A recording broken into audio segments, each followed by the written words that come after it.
तीन बंदे आए, तीनों ने एकदम तुरंत फायर करी एक साथ, बहुत गोली, 16 गोली निकली है जी शरीर में से। 16 गोली निकली है, 16 गोली निकली है, एक्सरे में आई है 16 गोली। तो ये चाहता हूँ जो आगे जैसे मेरे भाई के साथ में करा ऐसा ये किसी और के साथ में ना करे, इनका या तो एनकाउंटर हो या इनकी फिर फांसी हो। पुलिस का कहना यह है कि एक अपराधी था, ये गुंडा मवाली था।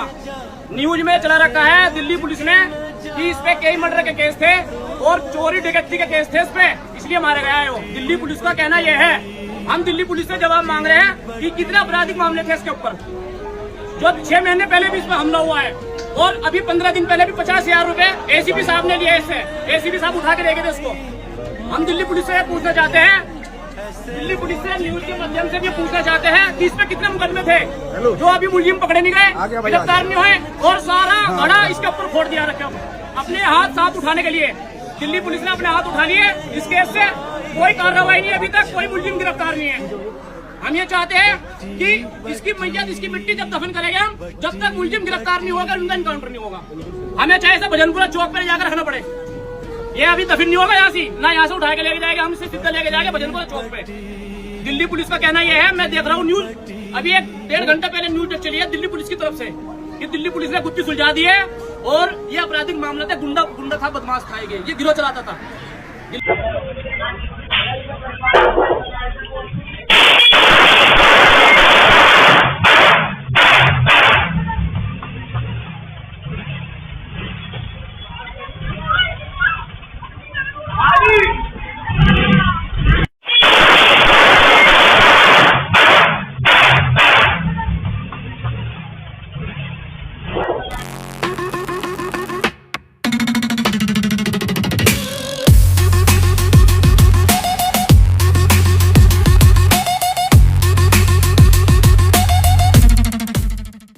दिन दहाड़े सरेआम जिस तरह से कल राशिद नाम के 42 साल के इस नौजवान को गोलियों से भूना गया, वो सीसीटीवी फुटेज आप लोगों के सामने तक आ चुकी है, पूरी तरह वायरल हो चुकी है। मैं इसी मुस्तफ़ाबाद इलाके के नेहरू विहार गली D2 में पहुंचा हुआ हूं, जहां से थोड़ी ही देर बाद जनाजे को ले जाने की तैयारी है और जो राशिद के घर वाले हैं, तमाम उसके मोहल्ले के लोग, पड़ोस के लोग, अजीज़ व अकारीब, मिलने जुलने वाले, सब यहाँ बस अब उसको अंतिम विदाई देने के लिए, आखिरी रुखसती के लिए सब खड़े हैं। पता नहीं क्या होता जा रहा है इस समाज में इस वक्त, जिस तरीके के हालात पेश आ रहे हैं, और वो भी देश की राजधानी में। पुलिस ने इस मामले में ये भी बताया कि राशिद जो है उसका कुछ पहले का ट्रैक रिकॉर्ड रहा है, कुछ किसी तरह से केसेस वगैरह में इन्वॉल्वमेंट रही, क्या रहा वो खैर पुलिस ही बता पाएगी। लेकिन पूरे एरिया में जब कल ये खबर फैली है, उसके बाद से लेकर के अब तक तमाम लोग जो राशिद के आसपास रहने वाले हैं वो सब भी यहाँ अब इसको लास्ट राइट्स के मौके पर अंतिम विदाई देने के लिए खड़े हैं। राशिद उस वक्त में अपने उस वाटर प्लांट पर मौजूद था। असर का वक्त था कल 5 से 5:30 बजे के बीच का, जिस वक्त इसके वालिद नमाज के लिए गए हैं। बस उसके तुरंत बाद ही इस तरह की वारदात सामने आई है। पूरी तरह से 1-2 नहीं, दर्जनों राउंड गोलियां जो हैं चलाई गई।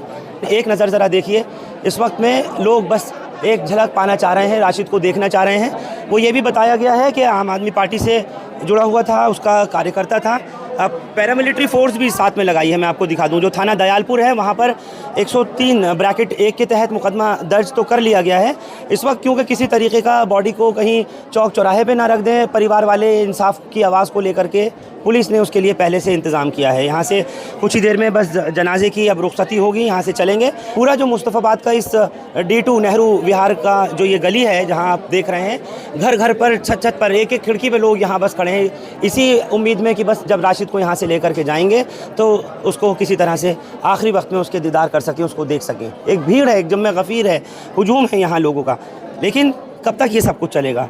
मसला एक यही सामने आ रहा है, कहीं दुश्मनियों की वजह से, कहीं गैंग वॉर्स की वजह से, ऐसे ही गोलियों का चलना, ऐसे ही चाकू छुरों का चलना और नौजवानों का इस तरह से मरना हर वक्त का, हर रोज़ का हो गया। कोई भाई वगैरह है अभी साथ में? क्या नाम है आपका? शाहनवाज। शाहनवाज। शाहनवाज भाई हैं आप राशिद के? कितने और भाई हैं आप? हम 5 भाई। 5 हैं। उसके बच्चे कितने हैं? 7 बच्चे राशिद के? 5 लड़की है। बताओ। 5 लड़की हैं और जी 2 लड़के। ये पूरा हुआ क्या है मसला? ये 6 महीने पहले जी फायरिंग करके गए थे यहाँ पर ये लड़के। यही लड़के थे? हाँ, इसका भांजा था, इसका मामा था जो फायरिंग करके, जो कल जिन्हें गोली चलाई है ना, इसका मामा था। जो फायरिंग करके गया था। धमकी दे के गया था सर, फिरौती की थी कुछ ऐसी, फिरौती के बारे में धमकी दे के गया था। किसी के यहाँ पे लगी नहीं थी गोली, लेकिन यहाँ पे भाई थे नहीं। तो राशिद से क्या झगड़ा था इसका? मतलब 6 महीने पहले से भी अगर कोई लड़ाई चल रही थी, किस बात को लेके चल रही थी? जो हमारे भाई के दोस्त था ना एक नसीम दुर्रानी, उसके साथ में इनकी लड़ाई थी। वो हमारे भाई के पास आते थे। नसीम दुर्रानी? जी अच्छा। नसीम दुर्रानी की और इसकी हारून पहलवान की और राजा मेवाती की लड़ाई थी। ये कौन लोग हैं? ये जी बदमाश टाइप के हैं जी। अच्छा जी। फिर क्या हुआ? तो एक मेरे भाई के पास आता था, राशिद के पास। उन्होंने फिर धमकी दी, यहाँ पे मैसेज भरा कि इसकी पैरोकारी करनी बंद कर दे, नहीं तो तुझे अंजाम बुरा भुगतना होगा। तो फिर इन्होंने इसका किस केस में?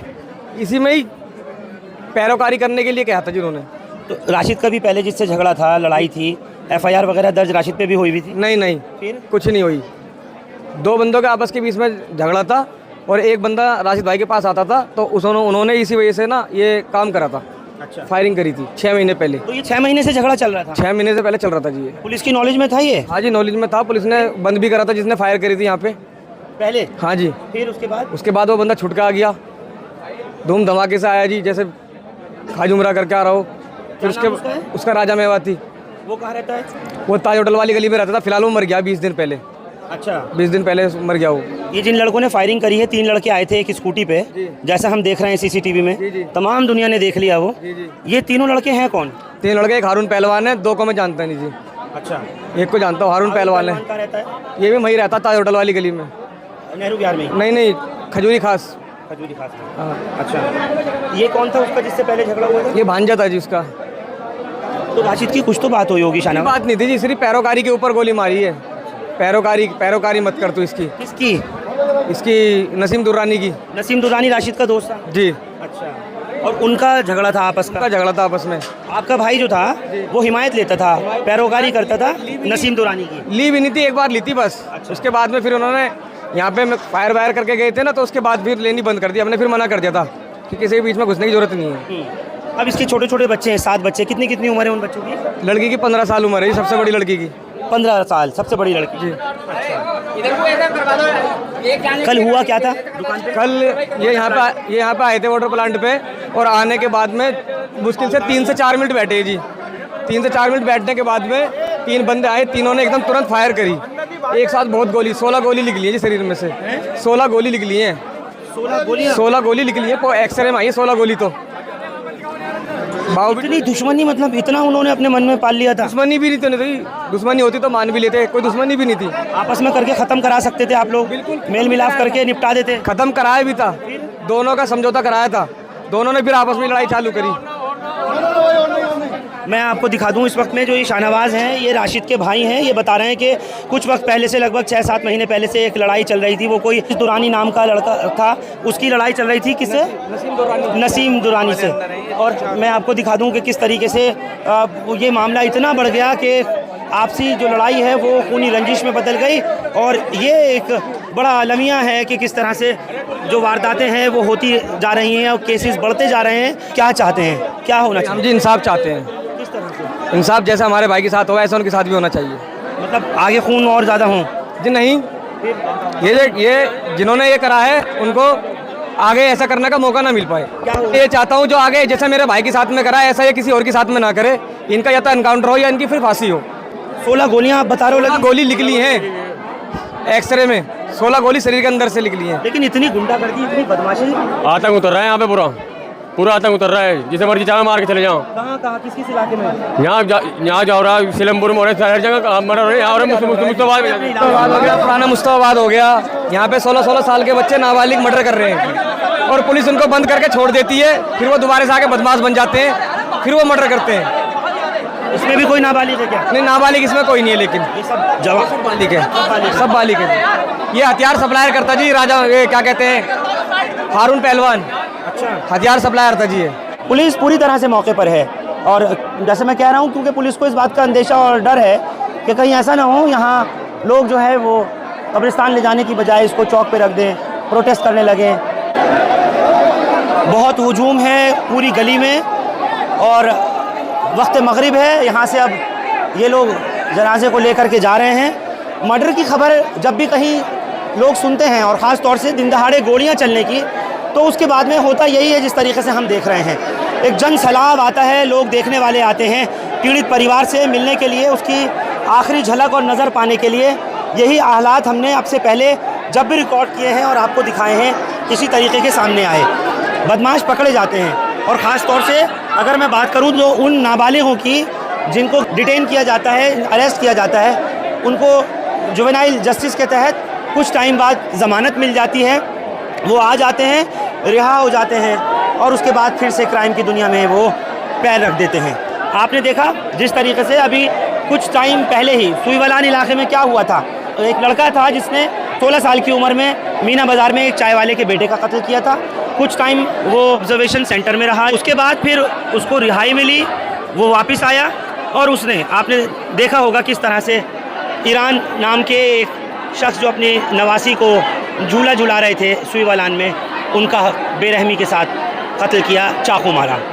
अब सोचिए, 2 कत्ल कर चुका वो, अभी 18 साल का पूरा से नहीं हुआ, लेकिन 2 मर्डर वो कर चुका।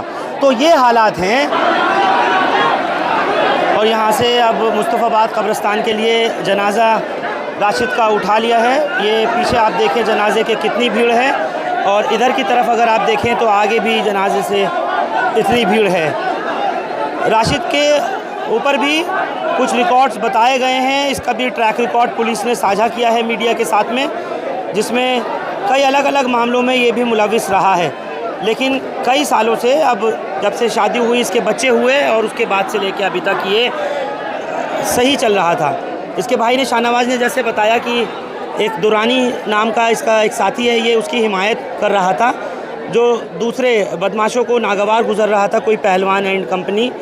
उन्होंने जब देखा कि ये उसकी पैरवी करने से नहीं रुक रहा, तो उन्होंने भून दिया। बहरहाल ये इन्होंने अपना तर्क दिया है, आगे पता नहीं मामला क्या है, वो जब तक पुलिस ही नहीं बताएगी ये क्लियर हो सकेगा कि आखिर इतनी राउंड गोलियां चलाने की वजह क्या है, इतना जो कत्ल हुआ उसके पीछे की वजह क्या है। ये सारा जब तक डिटेल नहीं दी जाएगी आधिकारिक तौर पर पुलिस की तरफ से, तब तक कुछ भी कहना बहुत मुश्किल है। राशिद के घर पर यहाँ महिला सुरक्षा बलों को भी तैनात किया गया, क्योंकि महिलाओं की भी बहुत ज़्यादा भीड़ है यहाँ पर, नौजवानों का बहुत जमावड़ा है, लोग देखना चाहते थे। लेडीज़ पुलिस फोर्स यहाँ पर पहुँची है, और थाना दयालपुर में जब ये केस अब दर्ज किया गया, इन लोगों को डिप्लॉय यहाँ पर किया गया था। अब सवाल यही है, क्या ये जो रंजिश और दुश्मनी है ये आगे बढ़ेगी, या किसी तरीके से इस पर विराम लगेगा, ये रुक पाएगी। आप लोग हमारे साथ मुस्तफ़ाबाद नेहरू विहार D2 से इस खबर पर जुड़े, आप सबका बहुत शुक्रिया। हिंदुस्तान लाइव फरहान याया यूट्यूब पर सब्सक्राइब कर सकते हैं, और क्लिक कर सकते हैं बेल आइकन हमारी खबर की पहली नोटिफिकेशन के लिए। फेसबुक पर हमारा पेज हिंदुस्तान लाइव फरहान याया फॉलो और लाइक कर सकते हैं। Thank you for now.